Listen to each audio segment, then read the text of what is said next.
Hello students, welcome back. Today in this video we are going to revise the chapter number 10, that is microbes in human welfare. This is the revision part 2 in which we are going to discuss about the microbes in sewage treatment as well as in biogas as biocontrol agents and biofertilizers. So these are basic uses of the microbes. Today we are going to revise first of all the microbes in sewage treatment. Now, when it comes about the sewage, municipal wastewater mainly contains sewage. So, if we say municipal waste, right, water mainly contains sewage, and this should be treated in sewage treatment plants to make it less polluting, right? So, this sewage are treated or should treated at STPs, that is sewage treatment plants, to make it less polluting, right? To make less polluted, right? Students, you are already knowing there are many harmful pathogens which makes this water unsuitable for human use. So basically we should treat it. Now for this there are two basic treatment. First one is primary treatment and second one is secondary treatment. First one, primary treatment, is a very physical process, right? Talking about the first one, that is primary treatment, it is a basically physical process, right? There is no role of any microbes in the primary treatment. Now what happens in the primary treatment? First of all, talking about this, there is a sequential filtration which removes the floating debris. So first of all, what happens? There is a sequential filtration to remove floating debris, right? To remove floating debris. Okay. After removal of floating debris, there comes sedimentation. Second is sedimentation. Sedimentation of what? So see, you will, when do sedimentation, you will get two fragments, right? One which is sedimented and one which is referred as effluent, right? Which is not sedimented. So sedimentation of soil and pebbles, right? After that, the sedimented part, sediment is referred as primary sludge, right? The soil and pebbles, and the effluent is passed for secondary treatment, right? So in this case we can pass effluent in secondary treatment. Okay, so effluent is passed into aerobic sludge digester, aerobic tank or aerobic digester. Okay, where it is kept in aerobic tanks or digesters where there is a vigorous growth. The organic matter will be getting consumed by aerobic microbes like bacteria and fungi. So whenever there will be more amount of organic matter, the aerobic microbes will consume or oxygen to oxidize that organic matter, right? So in this case there will be vigorous growth of bacteria and filamentous mesh-like structure, filamentous algae forming a mesh-like structure called as flocks. Flocks will vigorously grow. This they consume organic matter, right? And due to the consumption of organic matter, biochemical oxygen demand decreases, right? Initially BOD will be more as organic matter will be more. Later on it will decrease due to the consumption of organic matter, that is oxidation of the organic matter. Now as BOD decreased, this is passed to the settling tank where flocks are sedimented,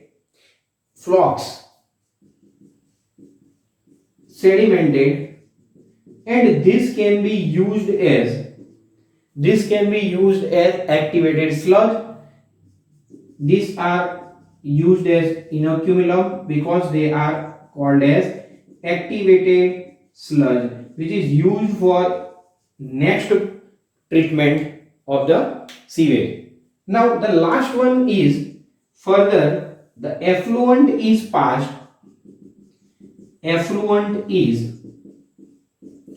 to anaerobic digester, right? Anaerobic digester tank where anaerobes will digest the aerobic bacteria and filamentous algae, right? It digests over here, right? Anaerobes digest the which two things? Bacteria and fungi. Two, and also produces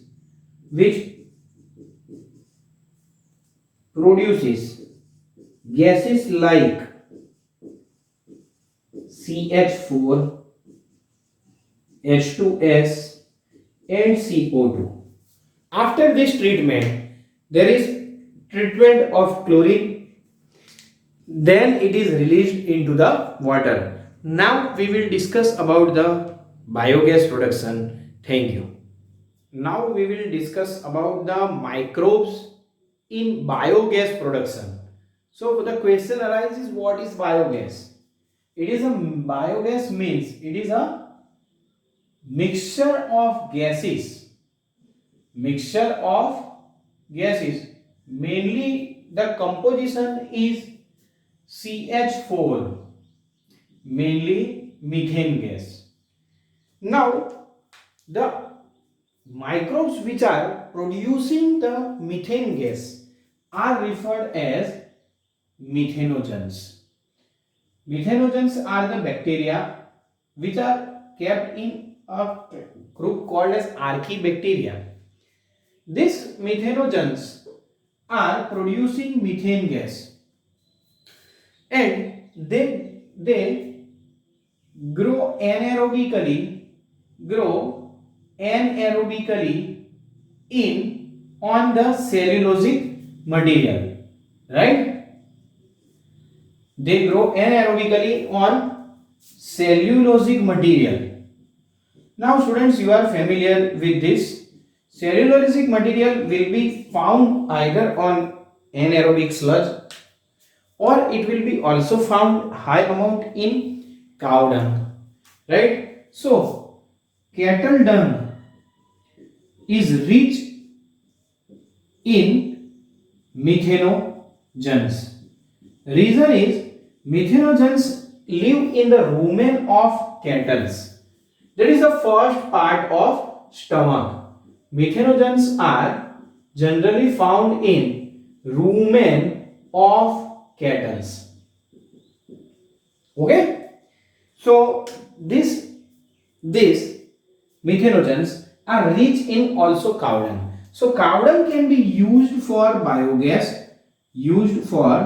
biogas production. Okay? Students, this is very important.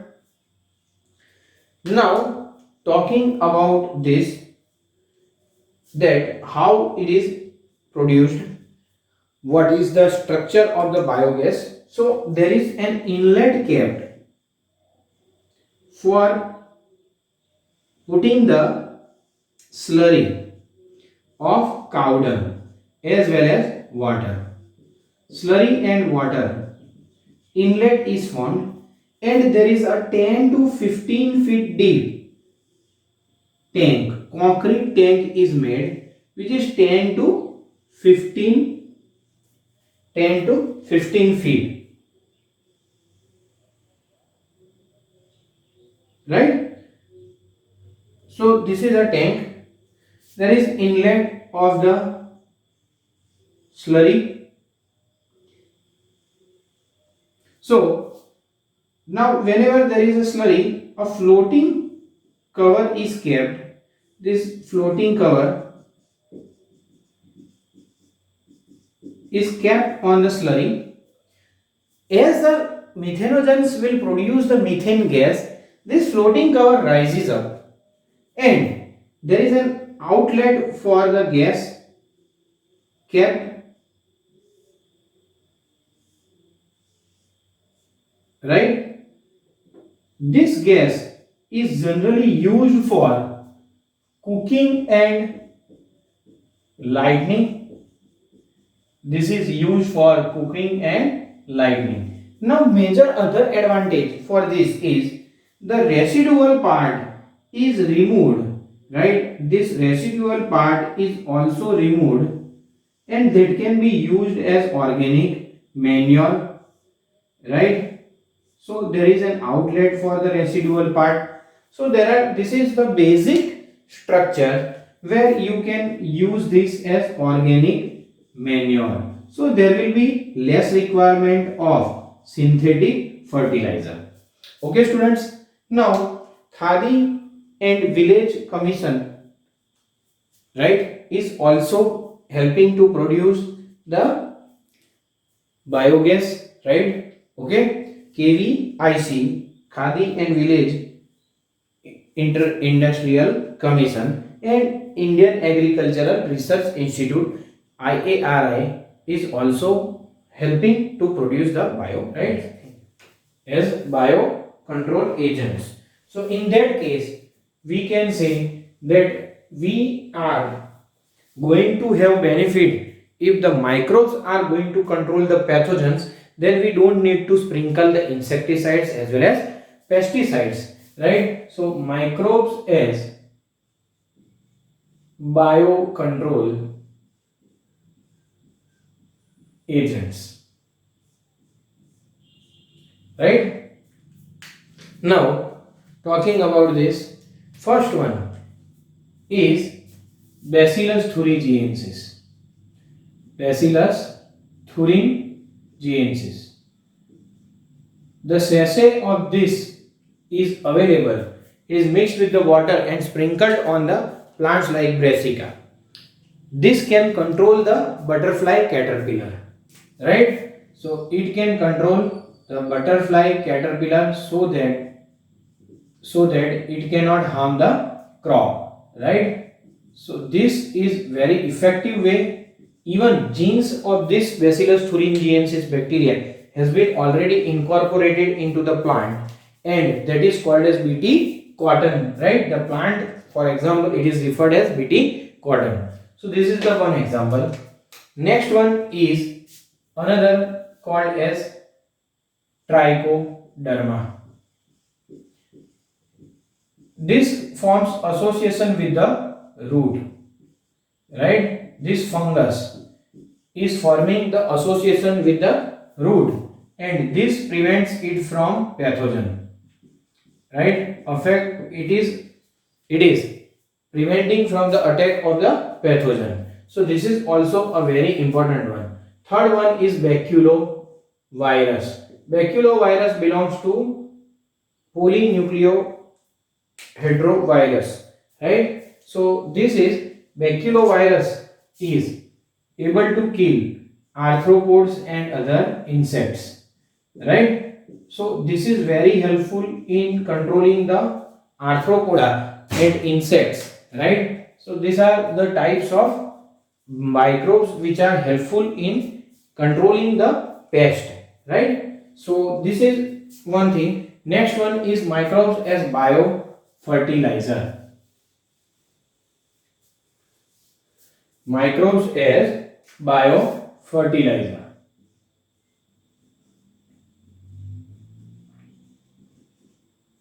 So students, when we talk about the microbes as biofertilizers, right?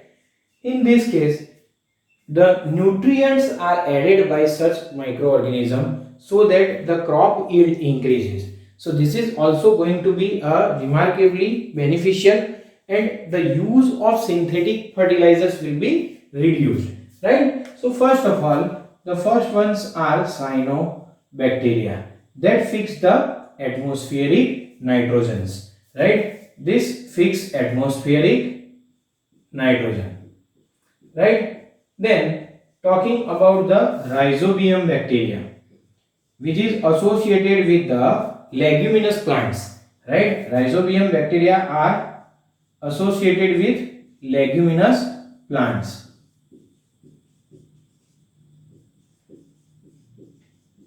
These are also fixing the atmospheric nitrogen, right? Cyanobacteria are also fixing the atmospheric nitrogen as well as rhizobium bacteria. Same way, if I say mycorrhiza, it is a type of fungal association with the plants, right? Mycorrhiza is giving benefit to the plant, right? By absorbing phosphorus. Fungus absorb fungi to the plant. It provides phosphorus, right? And in return, plant provide nitrogen containing compound to the fungi. So this is a symbiotic relationship. This is another example where plant is getting the phosphorus. Okay students, then azospirillum and azotobacter are also free living bacteria which fix the atmospheric nitrogen. So this was all about the today's revision topic, chapter number 10. We have completed the total revision of this chapter. Thank you.